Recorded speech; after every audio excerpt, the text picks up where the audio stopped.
What's up, everybody? So we're here with Chris and Charles PeeWee Goldsmith. Because you have to admit what you did. Or they say, okay, we're not going to accept your plea. Go back to trial then.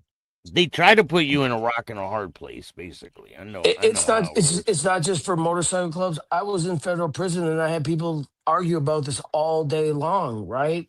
If you got two people that say the same thing, they're not telling on each other. They're just it's a very it's become, especially in today's day and age, it's not a one size fits all solution, right?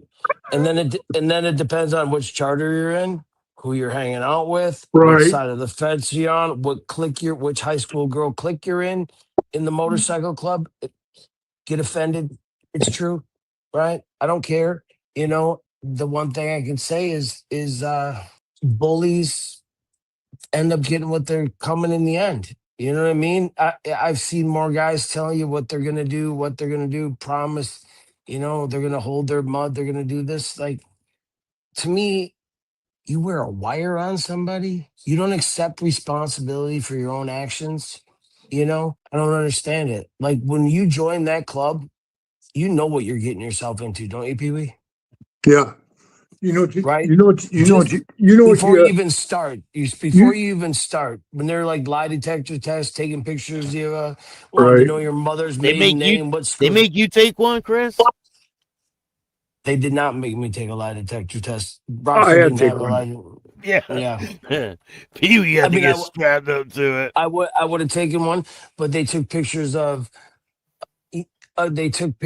us, with no shirts on. They want to know what school our kids go to, all that stuff, Yeah. So, and you know what? People can be lie detector tests. It's nothing. It doesn't say anything. You know what I mean? Like, Do you guys think that the Hells Angels will still be able to operate the way that they have been for years, like back in the day, in this day and age with the cameras and the recordings and the police and the what do you think's in store for the future for these clubs? I mean, We'll start it's with either one of you guys. I want to hear from both of Go you ahead, guys. Chris. What do you guys think? well, for one, you live in a world where, here's what I see as an issue, right? And I ride my motorcycle, but the way you ride in that club in a pack, you know, blazing by people, splitting lanes, doing whatever. You know what? When you're a member of a club and you're on a motorcycle, you think you can do whatever you want, right, Pee Wee? Yeah. You know, but people nowadays with cameras, Lock with cameras. yeah, all that stuff. But people are going to start calling you in for speeding because they want to be validated that what you're doing is wrong. Right. And they want to be the person to let everybody know what you're doing is wrong because they need to be validated, their feelings. And it's, and I guess one thing that old old mobster told me one time, a long time ago when I was a kid: if somebody tells on you, it's your own fault because they shouldn't have known. And that goes to speeding in the way things are going to happen these days. It Yeah. this they don't people don't want people now that they have cell phones and can text message and anonymously call in. Now they can have a voice, right? Because nobody knows. Nobody knows what they do. It's so easy. It's so easy.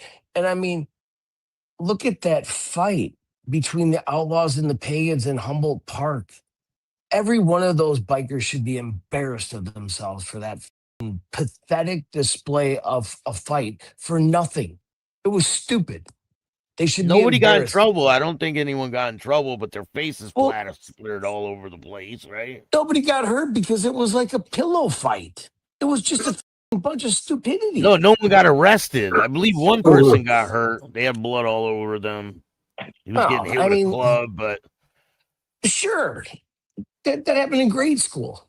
You know what I mean? Like, I'm just saying, like, it's dumb. what do you think's in store for the future, PeeWee, with the Hells Angels moving forward? I don't think there's much of a. I don't think there's much of a future because I think it's going to get worse and worse. Like Chris says, with all the cameras, people. I mean, people on the road calling the cops. Just I don't know. They get a pat on the back. it's just too much. You can't do this stuff that you did 20 years ago. You can't. But somebody asked me, hey, would you like to be 20 years old again? I said, no, I wouldn't. And they said, why? They said, man, this world's so messed up. You know what I mean? I said, I wouldn't want to be 20 again. I lived through a better want to be life. 20 again back in the day, right? Yeah, yeah. Yeah. Back in the day, maybe, yeah. But, you know, I mean, the Angels, they're going to destroy themselves, just like all these clubs are. And it's sad, too, because I didn't regret it. I know Chris never regretted it. We did it because that's what we wanted to do. And I know he was a proud Angel when he got into the club. Shit, I was probably the only one that came to see the most, hey, in the prison. Chris. Is he frozen? He's frozen. It's frozen.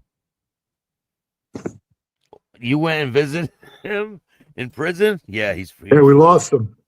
I should go visit him, and it was funny because I had a felony for concealing stolen property in 1983. That's the only felony I had. So they would let me into prison. I go see Chris, you know. They still then let I you go caught in another there? felony in Sturgis that time I was doing the jail time during the Laughlin shootout. Yeah. That costed me another felony. And then this last trip cost me like 4 more. So now you're just Yeah, I'm just collecting them. I'm just collecting them, bro. So what's going to happen to the clubs? Do you think they need to tone it down? Like, what's the answer? Oh, man, the real answer to that, bro, is just either get it done or patch it up. You know what I mean? Either try to coexist and that ain't going to happen because there's too many egos and too many clubs. I know I've seen it. And, I mean, they're coexisting recently pretty good. I haven't heard anything about the two big clubs warring, and that is a good thing. I mean, they can put their differences aside and just exist, right? It'd be so much better. Me growing up in Milwaukee, even if I didn't want to stay there and become an outlaw, I told you, like when Chris was on there, I was still good. Jingles passed away already, but I mean, I was good friends with Jingles, and I don't want to mention all their names and stuff, but I was good friends with a bunch of them, and I thought it would have been pretty cool if we weren't at war and we weren't fighting with each other for whatever reason.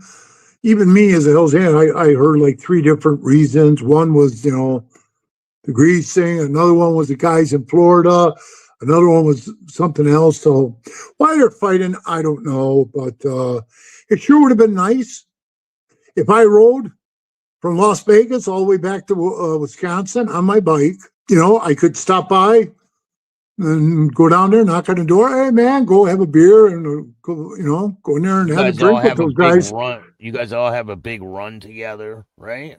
A party together, but it's just sad that it can't be like that, because shit, you could say, hey, who's in this area is these guys. Let's go check them out, man. Go introduce yourself. It would be such a better world, man, but I don't think we're going to get Chris back here, so. No.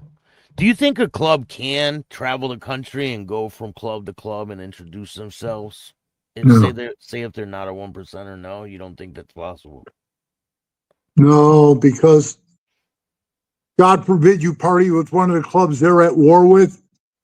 You're already standing on a piece of dog poop. You know what I mean? Yeah. I can already smell the shit on your shoe. You know what I'm saying? So that ain't gonna happen. It's too bad that it ain't. It really is. And even like in my book, I says that the Angels should go back to drinking beer and riding bikes and banging broads. But you know what? You can't even do even most of that anymore today with everybody video recording you. Christ, guys are video recording these guys at meetings, and that's what hurt my feelings. I think the worst was when they were saying, that I ratted on the club when I didn't. I said, listen to my tape. Chris listened to it. He heard it. All I was doing as a leader was clearing up some shit like when they were saying about our club fighting with the Bongos. We weren't even at war with the Bongos then. And I told them, hey, listen, it's a couple guys. They have words with each other. Nobody's fist fighting. Nobody's fighting. And they go, that's all it is. And I go, yeah, you blow it out of proportion. Let it go. And they said, oh, so as a leader, I thought I was doing the right thing. The cops get paid to. I know, but what I'm trying to tell you is I thought as a leader, I was doing the right thing. Like, get that off the record. It's done. It's buried. I don't hear it again. The guys act like I'm stupid. You know, I don't know how to talk, man. I ran my charter. I ran it good. Everybody that ever told me said that I was fair. You know, I let guys work when they had to work. There's just some of the stuff that made mandatory, but. And you were an asshole when it was time to be it, right? Like that guy with the, like you were an asshole when it was time to be an asshole, like with the fucking guy with the hot dog. Yeah, right. Right. And then I ended up throwing that guy out of the club because I'm at a grocery store. And his girl had the shirt on. Yeah, his girlfriend's wearing a Hell's Angel t-shirt. I'm like, what the hell? And then I find out that he tells her everything. So yeah, we had to boot him out. He wasn't even in a year. Wow. We had to kick him out. How long was he in total?